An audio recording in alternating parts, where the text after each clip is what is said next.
ঠাকুর মা স্বামীজির শ্রীচরণে ভক্তিপূর্ণ প্রণাম জানিয়ে আজকের নিবেদন শ্রী শ্রী মায়ের কথা। স্বামী অরূপানন্দ, পর্ব 14। আমি বললাম, মা, চৈতন্যদেব নারায়ণীকে আশীর্বাদ করলেন, নারায়ণী তোমার কৃষ্ণে ভক্তি হোক। 3-4 বছরের মেয়ে অমনি হাঁ কৃষ্ণ বলে ধুলোয় গড়াগড়ি দিতে লাগলো।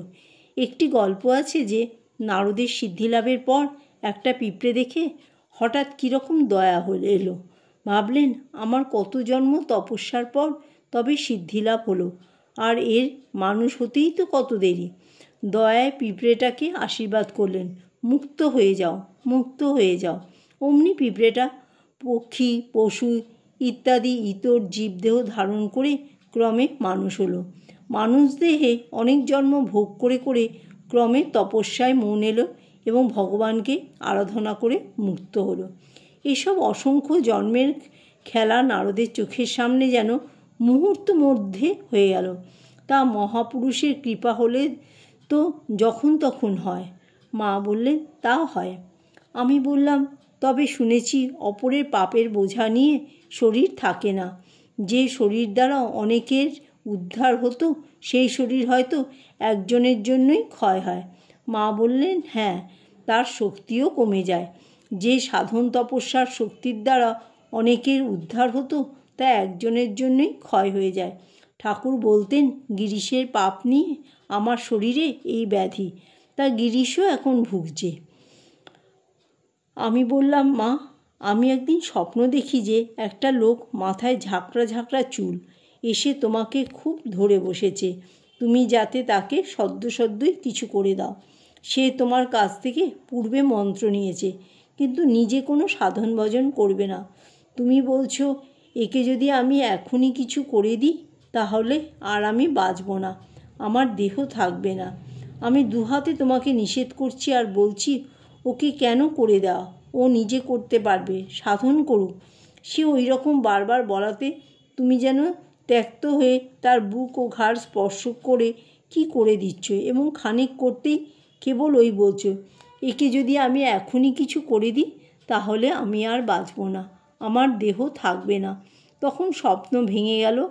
আচ্ছা, দেহ ধারণ করলে কি শক্তি সীমাবদ্ধ হয়? মা বললেন, হ্যাঁ, তা হয়। এক একটা লোকের জ্বালায় ত্যক্ত হয়ে অনেক সময় মনে হয় আর এ দেহ তো যাবেই, তা যাক না, এখনই দিয়ে দিই।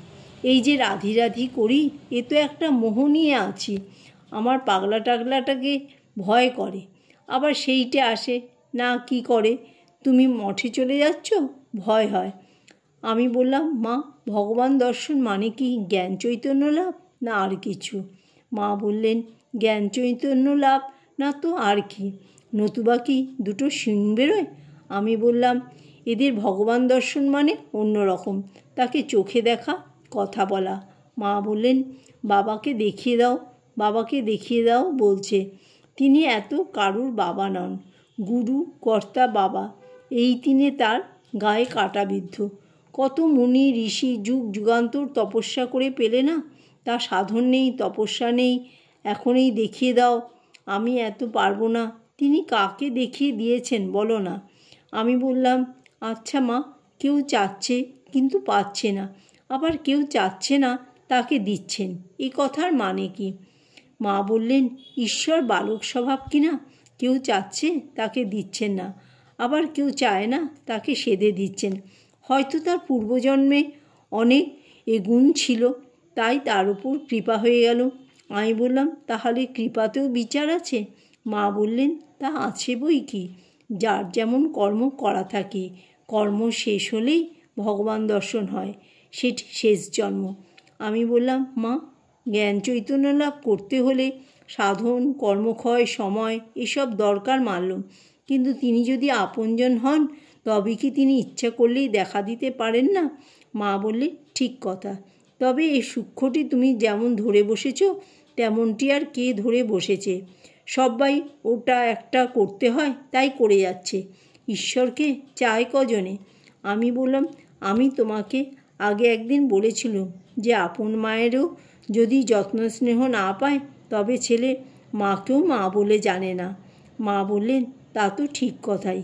দেখা না পেলে কোথা থেকে ভালোবাসা হয়। এই তোমার সঙ্গে দেখাটি হয়েছে, আমি তোমার মা, তুমি আমার ছেলে। জয় মা শারদা।